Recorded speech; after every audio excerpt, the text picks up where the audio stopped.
जब मैंने अपनी वेब डेव की जर्नी शुरू की थी, उस वक्त I was so much confused and overwhelm. मैंने भी बहुत सारी रोड मैप्स की वीडियोस देखी थी तुम लोगों की तरह, लेकिन इट वॉज ऑल ब्लोटेड। आज मैं वो सारी चीजें तुम लोगों के साथ शेयर करूंगी इन अ बिगिनर फ्रेंडली वे, और तुम लोगों को मिलेगा एक crisp concise roadmap. So by the end of this video, you will be able to get a clean direction. Hello, this is Samira, a certified front-end web dev. इस video में हम cover करेंगे फ्रंट-एंड डेवलपमेंट। तो जो लोग back-and में interested हैं, वो यहीं से इस वीडियो को स्किप कर दें, क्योंकि मैं बेसिकली एक फ्रंट-एंड डेवलपर हूँ।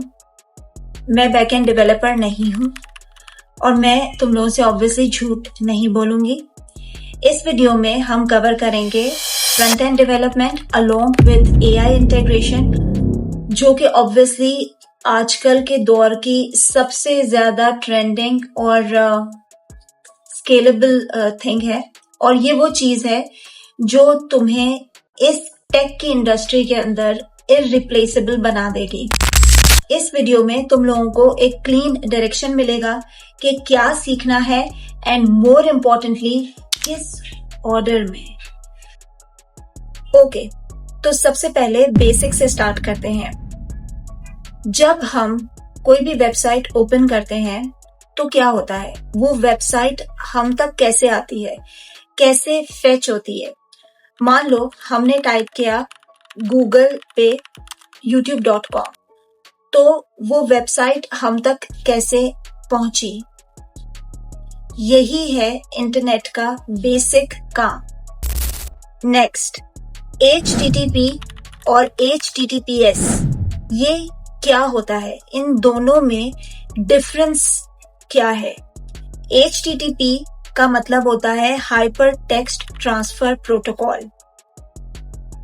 ये बेसिकली इस तरह से ट्रीट करता है जैसे दो लोग आपस में फोन पे बात करते हैं, तो एक जैसे सवाल करता है तो दूसरा उसका जवाब देता है। अब इसमें HTTPS, ये जो S है उसका मतलब है सिक्योर्ड होना, इनक्रिप्टेड होना, कि मतलब आप जो भी बात कर रहे हैं वो सिक्योर्ड है, इनक्रिप्टेड है, कोई सुन नहीं सकता, कोई आ नहीं सकता उस कॉन्वर्सेशन में। वैसे आजकल जितने भी URLs होते हैं वो सब सिक्योर्ड ही होते हैं। नाउ अब आते हैं डोमेन की तरफ, कि डोमेन क्या होता है। हर वेबसाइट का एक एड्रेस होता है, जैसे कि तुम्हारे घर का एड्रेस होता है। वो एड्रेस नंबर्स में होता है, जिसे IP एड्रेस कहते हैं। अब ऑब्वियसली नंबर्स में कोई भी चीज याद रखना मुश्किल होता है, इसलिए डोमेन नेम्स मार्केट में आ गए।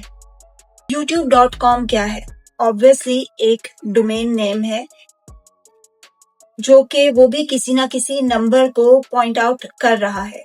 अब आ जाते हैं DNS की तरफ, डोमेन नेम सिस्टम। ये क्या है, ये बेसिकली वो डायरेक्टरी होती है जो डोमेन नेम को IP एड्रेस में ट्रांसलेट करती है। Take an example of your phone. तुम्हारे फोन में हम जैसे ही कोई नाम सर्च करते हैं तो उसका नंबर जो है वो कॉन्टैक्ट लिस्ट में से वो निकाल कर दे देता है तुम्हारा phone. So it is similar to that, मतलब आप उसके साथ इस एनालॉजी को ले सकते हो। अब आते हैं फ्रंट एंड और बैक एंड की तरफ। फ्रंट एंड क्या है, बैक एंड क्या है, इन दोनों में डिफरेंस क्या है। फ्रंट एंड वो है जो तुमको स्क्रीन पर सब कुछ नजर आता है किसी भी वेबसाइट के, जैसे कि इमेजेस, फॉन्ट्स, टेक्स्ट, कलर्स, ये सब कुछ, anything which you can see on the screen, that is front end, जो मैं बनाती हूँ। और फिर है बैक एंड, वो चीज जो पर्दे के पीछे होती है। जैसे कि सर्वर्स, लॉजिक्स, डेटाबेस। ये वो चीज है जो मैं नहीं बनाती हूँ। एक और एनालॉजी लेते हैं। अब समझ लो कि एक रेस्टोरेंट है जहां एक वेटर आता है, ऑर्डर लेता है, तो वो फ्रंट एंड है, क्योंकि वेटर आया, कस्टमर से मिला, उसने ऑर्डर लिया खाने का, और फिर वो खाना किचन में से लेकर आकर आपको डिलीवर करता है। तो जो बैक एंड है वो क्या है? वो किचन है, जहां पर एक्चुअली में वो सारा खाना तैयार हो रहा है। अब दोनों ही इंपॉर्टेंट है, दोनों ही जरूरी हैं, अदरवाइज तुम तक खाना नहीं पहुंचेगा। लेकिन दोनों जो काम करते हैं वो अलग होता है। अब आ जाते हैं वेब डेवलपमेंट के बेसिक्स की तरफ, जो कि है HTML। HTML का मतलब है हाइपर टेक्स्ट मार्कअप लैंग्वेज। ये बेसिकली फाउंडेशन है वेब डेवलपमेंट की, और ये पूरे वेब डेवलपमेंट के अंदर सबसे इजी पार्ट होता है। अब हम घर वाली ही एनालॉजी को लेते हैं। समझो एक घर है, तो घर की सबसे पहले क्या होती है? एक बुनियाद डाली जाती है, ठीक है ना? फिर उसके बाद दीवारें खड़ी की जाती हैं, जो कि एक स्ट्रक्चर होता है। एंड आई रिमेम्बर के when I was doing the course, my teacher was giving me the same example जो कि आज मैं तुम लोगों को दे रही हूँ। अच्छा, जब हम घर बनाते हैं तो जिस तरह से घर का स्ट्रक्चर होता है कि भाई कमरे कहाँ होंगे, किचन कहाँ होगा, दीवारें किस तरह से लगेंगी, एक एक रूम किस तरह से निकलेगा, इस तरीके से जब हम पूरा स्ट्रक्चर डिजाइन करते हैं, तो वही काम HTML भी करता है जब हम पूरी वेबसाइट को डिजाइन करते हैं। वो भी हमें यही बताता है कि जो भी वेब पेज है उसमें किस तरीके से, कहाँ पर हेडिंग आएगी, कहाँ पर पैराग्राफ्स होंगे, कितने पैराग्राफ्स होंगे, वो पैराग्राफ्स किस तरह से डिवाइड होंगे, और बटन्स कहाँ होंगे, इमेजेस कहाँ लगेंगी। तो ये सारी चीजें जो है वो हम HTML में बेसिकली स्ट्रक्चर करते हैं किसी भी वेबसाइट के। HTML डिजाइन नहीं करता, HTML सिर्फ स्ट्रक्चर देता है। HTML दिखती कैसे है? बेसिकली हम उसको टैग्स में लिखते हैं, एंगुलर ब्रैकेट्स के अंदर। जैसे कि ये है H1, ये मेन हेडिंग होती है वेबसाइट की। पूरी वेबसाइट में ये एक ही H1 होता है। वो H1 से लेकर H6 तक होते हैं, सब हेडिंग्स में डिवाइडेड होते हैं। अब जब हम वेबसाइट बनाते हैं उसमें भी हमें एक हायरार्की मेंटेन रखनी पड़ती है सब हेडिंग्स की। अगर वो नहीं रखते हैं मेंटेन, तो समहाउ जब हम वैलिडेटर पर डालते हैं W3C में, तो वो हमको एरर निकाल कर हमारे हाथ में दे देता है कि ये लो, जो कि हम ऑब्वियसली उसको फिर रेक्टिफाई करते हैं। अब ये तो हो गई हेडिंग्स की बात। नेक्स्ट आ जाते हैं कि जो दूसरा पैराग्राफ्स होते हैं वेबसाइट्स के अंदर, वो किस तरीके से लिखे जाते हैं। वो आते हैं सबके सब P टैग्स के अंदर। P स्टैंड्स फॉर पैराग्राफ, और वो उसी के अंदर सारे आते हैं। नेक्स्ट हमारे पास आता है IMG टैग, जो कि इमेज का टैग होता है, जहां हम पिक्चर्स वगैरह इस टैग के अंदर लगाते हैं। एंड देन हमारे पास आता है बटन्स का टैग, जो कि काफी इंपॉर्टेंट होता है बेसिक वेबसाइट से लेकर कॉम्प्लेक्स वेबसाइट तक।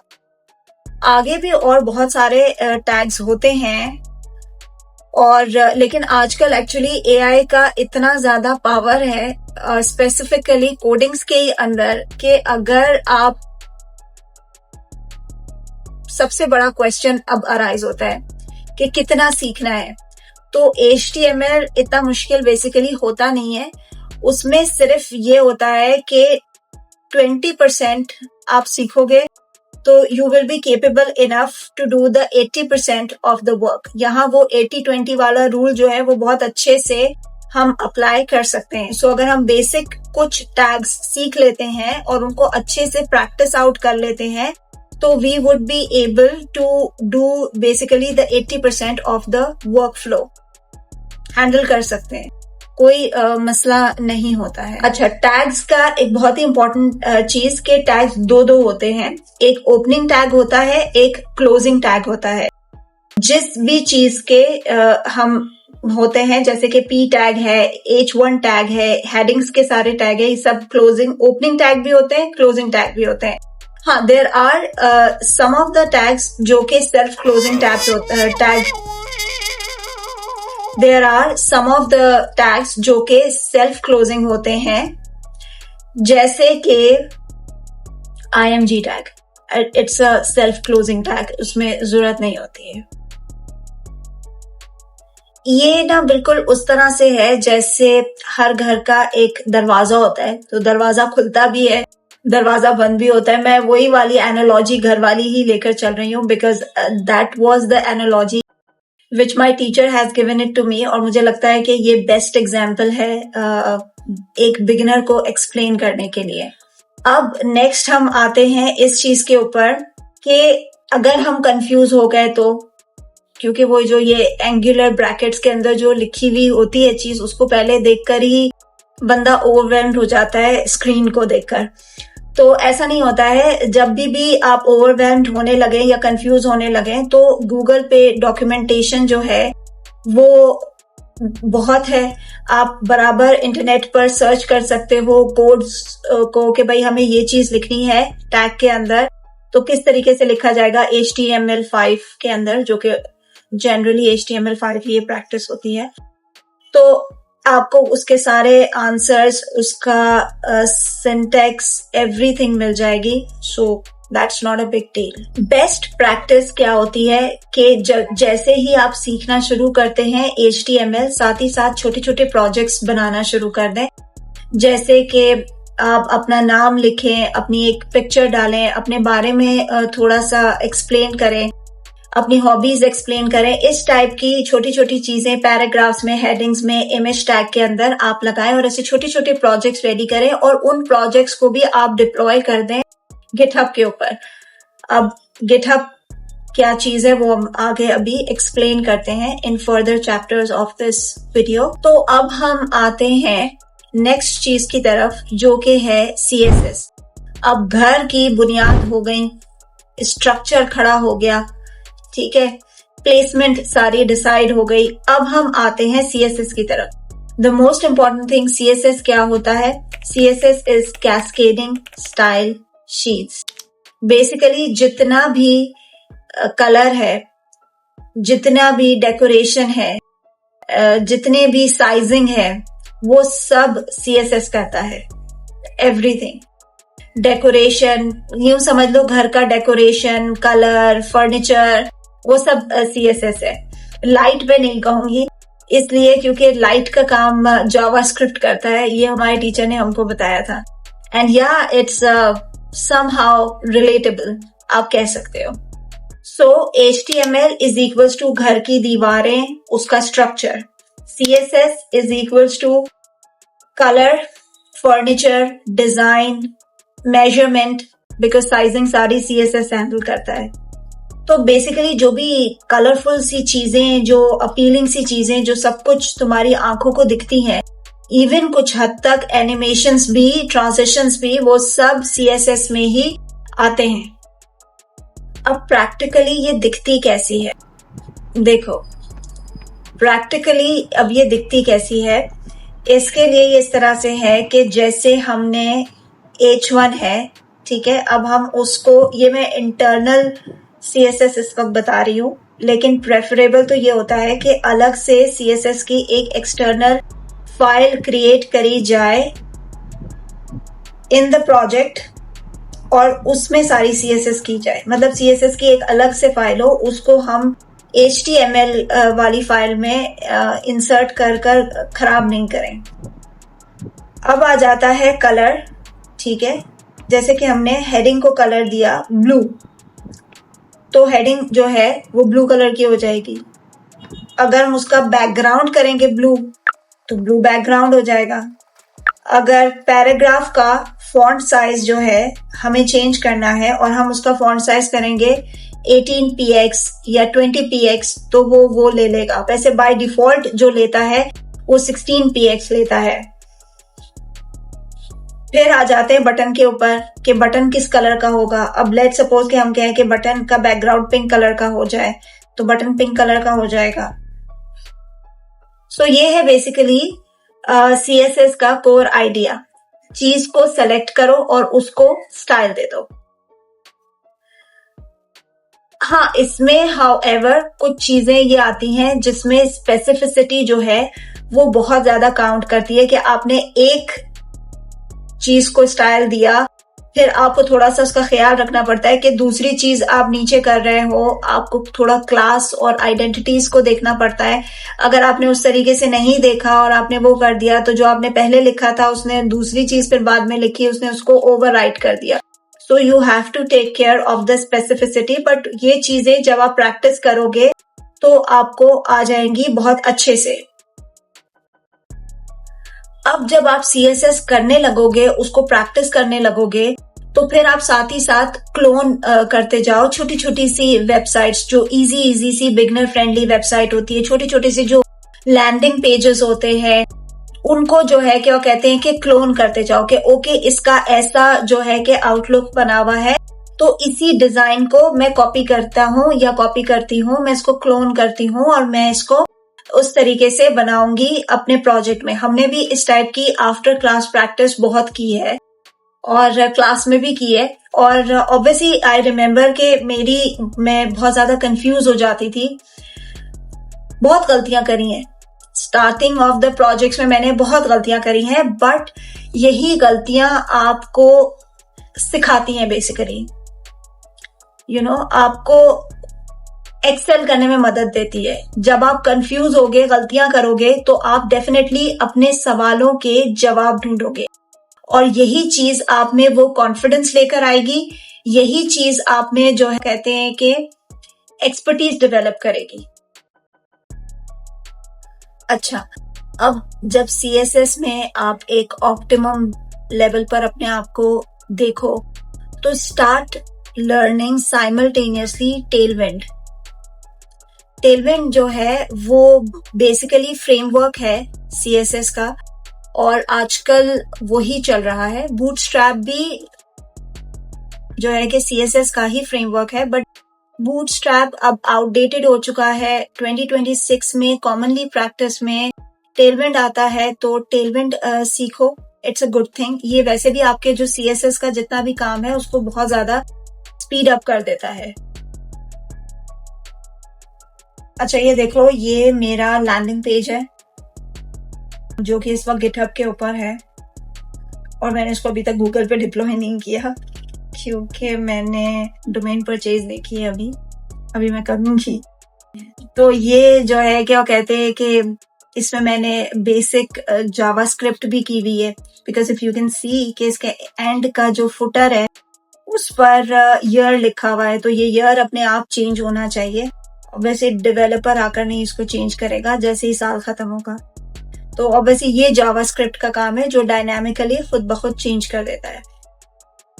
सो उसके अलावा भी बहुत सारी चीजें हैं और आजकल तो जावास्क्रिप्ट में प्लगइन्स भी आ गए हैं, तो वो रेडीमेड प्लगइन्स हैं जो कि आप सीधे सीधे उठाओ और अपनी वेबसाइट में लगाओ and that's it, so easy. अच्छा, तो अब तुम्हारे पास एक घर है, खूबसूरत सा स्ट्रक्चर है, उसमें कलर हुआ है, उसमें डेकोरेशंस भी हुई हैं, उसमें फर्नीचर भी है, लेकिन उसमें ना लाइट है ना पंखा है। तो now comes the role of a JavaScript कि जावास्क्रिप्ट आपको वो बिजली का कनेक्शन देता है कि जहां आप बटन को कॉल करते हो, यानी बटन को प्रेस करते हो, इट मीन्स कि आपने उसको कॉल किया, एक फंक्शन को कॉल किया कि भाई लाइट ऑन हो जाए या पंखा चलना शुरू हो जाए, तो ये फंक्शन के ऊपर वो डायनामिकली खुद ब खुद रन होकर काम करेगा। सो this is basically the work of a JavaScript. Basically JavaScript life लेकर आ जाता है घर के अंदर, क्योंकि ऑब्वियसली लाइट चलने लगती है, पंखे चलने लगते हैं, तो वो भी वेबसाइट के अंदर जो कुछ चीजें जिसकी नीड होती है कि this has to be done dynamically, या जो यूजर के इनपुट के ऊपर डिपेंडेंट होती है कि अगर यूजर ऐसा लिखे तो ऐसा हो जाए, अगर यूजर वैसा लिखे तो वैसा हो जाए, तो उसमें हमें जावास्क्रिप्ट के फंक्शंस लगाने पड़ते। अब हमें सीखना क्या है उसमें ना, सीखने के लिए जो मेन चीजें हैं वो है एक तो वेरिएबल्स। वेरिएबल्स क्या होते हैं? डेटा स्टोर करने के लिए होते हैं। समझो कि एक डब्बा है जिसमें हमें कुछ रखना है। फंक्शंस, एक काम का नाम रख लो और जब चाहे उसको बुलाओ, ठीक है, और उसको बोलो कि ये काम कर दो तो वो हो जाएगा, ठीक है। फंक्शंस ये होते हैं। फिर आते हैं एरेज, चीजों की लिस्ट जैसे ग्रोसरी लिस्ट। फिर आते हैं लूप्स, एक काम बार बार करो ऑटोमेटिकली। फिर आते हैं ऑब्जेक्ट्स, रिलेटेड चीजें एक साथ रखो, जैसे एक इंसान का नाम, उसकी एज, उसका सिटी, वो सब कुछ एक जगह। फिर आते हैं इवेंट्स, जब यूजर कुछ करे यानी कि क्लिक, टाइप या स्क्रॉल, तब कुछ हो। ये 6 चीजें जावास्क्रिप्ट का 80% है। ये सीख लिया तो आसान है एक डेवलपर की लाइफ। अब कितना टाइम लगता है? जावास्क्रिप्ट को 1 महीना लग जाता है अगर आप बहुत फोकस होकर उसको पढ़ो, क्योंकि ये थोड़ा सा आप कह सकते हैं कि as compare to HTML and CSS थोड़ा सा टेक्निकल है, लेकिन इसे सीखना बिल्कुल एक इन्वेस्टमेंट की तरह है, क्योंकि आगे जब आप रिएक्ट सीखते हो या और AI इंटीग्रेशन में डीप जाते हो, तो ये सारी चीजें जो है वो जावास्क्रिप्ट की ही बेसिस पर चल रही होती हैं। सो कहते हैं ना कि वो अगर इमारत आपकी, उसकी बुनियाद अगर मजबूत होगी ना, फाउंडेशन स्ट्रांग होगी, तो उसका ऊपर जो है ना वो सब कुछ ठीक ठाक रहेगा। इसके अलावा जब इस स्टेज पर आप पहुंच गए हो कि आप जावास्क्रिप्ट पर आ गए हो, आपने अपनी HTML कंप्लीट कर ली है, आपने अपनी CSS कंप्लीट कर ली है, तो आई वुड सजेस्ट, जैसे हम लोगों को हमारे इंस्टीट्यूशन ने करवाया था, basically I have done this certification from Consulnet Corporation. तो उन्होंने हमको यही, मतलब हमारे होमवर्क में था, हमारे असाइनमेंट में था, हमारे वन ऑफ द प्रोजेक्ट में ये चीज थी, to get an online certification from HackerRank for basic JavaScript and for web responsive design के लिए फ्री कोड कैम्प की। तो ऑब्वियसली मैंने वो भी सर्टिफिकेशंस ली थी because that was mandatory in our course. इसके अलावा देखो, जब भी इट्स नॉट लाइक दिस के चैट GPT है या क्लॉड है, that is meant for copy pasting, कि आपने उसको बोला और उसने आप ये कर दिया। इस तरह तो आपकी खुद की तो कोई मतलब अंडरस्टैंडिंग ही डेवलप नहीं हो सकेगी into any of the field. So best practice क्या होती है कि इवन अगर आप कंफ्यूज हो, और जो मैंने भी किया थ्रू आउट माई जर्नी, कि whenever I get confused, what I used to do is कि मैं उससे पूछती थी कि अच्छा ये इस तरह से हुआ तो ये कैसे हुआ। वो मुझे पूरा कॉन्सेप्ट चैट GPT जो है वो समझाता था, एंड इस तरीके से जो है ना चीजें आपके लिए बहुत इजी हो जाती है। इवन अगर आपको नहीं समझ में आया, आप उसको बोलो कि मुझे नहीं समझ में आया, मुझे उससे भी और बिगनर तरीके से लेवल से समझाओ, तो वो और ज्यादा उसको इजी करके, चंक्स में उसको ब्रेक करके आपको बहुत अच्छा कर वो आपको समझाएगा, बिल्कुल समझाएगा, एंड उससे आपकी जो जर्नी है वो और भी ज्यादा इजी हो जाएगी। अच्छा, अब हमने HTML भी सीख लिया, CSS भी सीख लिया, जावास्क्रिप्ट भी हमें आ गई। अब क्या चीज एंटर होगी? अब एंटर होगा गिट और गिटहब। ये क्या चीज है? ये एक वर्जन कंट्रोल सिस्टम है। बेसिकली आपके प्रोजेक्ट का लिखा हुआ हर एक वर्जन, पुराना हो नया हो, आपने जो जो चेंजेस किए, जब जब किए, ये उसका रिकॉर्ड रखता है पूरा का पूरा। अगर आप इसको अपने प्रोजेक्ट में एक साथ इंटीग्रेट कर देते हो, ठीक है। उसके अलावा सबसे इम्पोर्टेंट चीज कि आप कोई भी प्रोजेक्ट बनाते हो सीखने के लिए, टेस्टिंग पर्पस के लिए, उसको डायरेक्ट आप ऑब्वियसली डोमेन परचेज करके तो नहीं गूगल पे डालोगे, तो वो लाइव आप उसको फ्री में डिप्लॉय कर सकते हो। फ्रंट एंड प्रोजेक्ट सारे हो सकते हैं। इसके अलावा नेटलिफाई भी है, वर्सल भी है, उस पे भी आप डिप्लॉय कर सकते हो।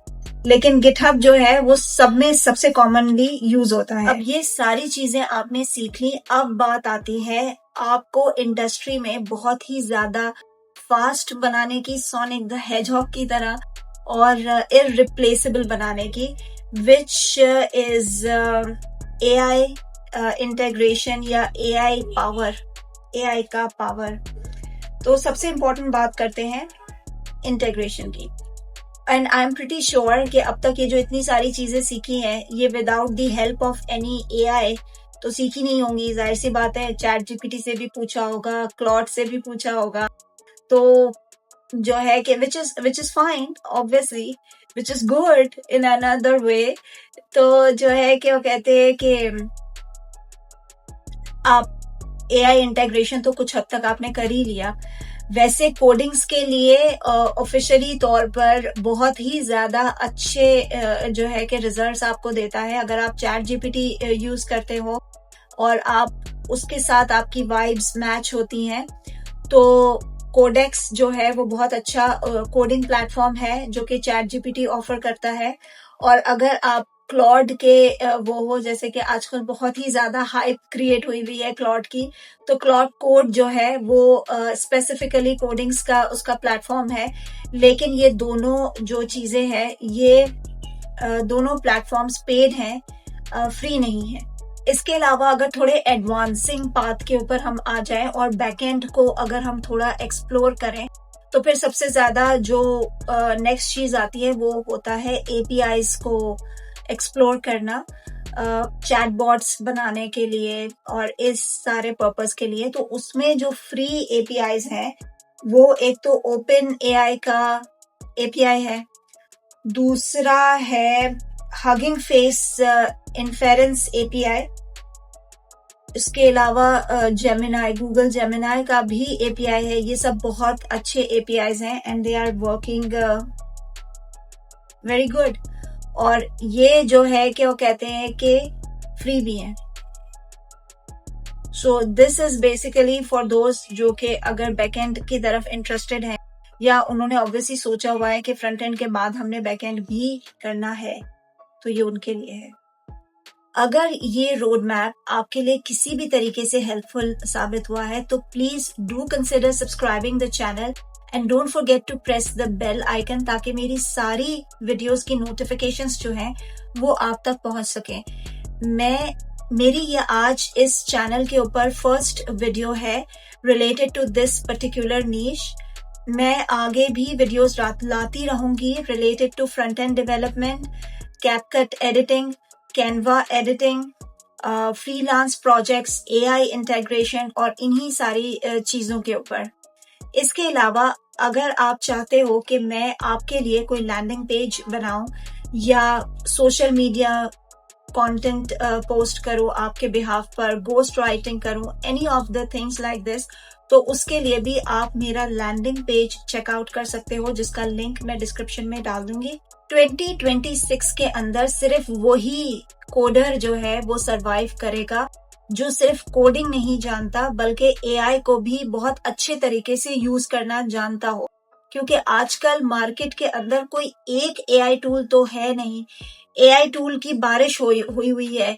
हर 15 दिन के बाद, एक महीने के बाद कोई एक नया एआई टूल मार्केट में आ जाता है जो किसी एक स्पेसिफिक पर्पस के लिए या मल्टीपल पर्पसेस को जो है कि हैंडल करने की कैपेबिलिटी रखता होता है in a more refined manner.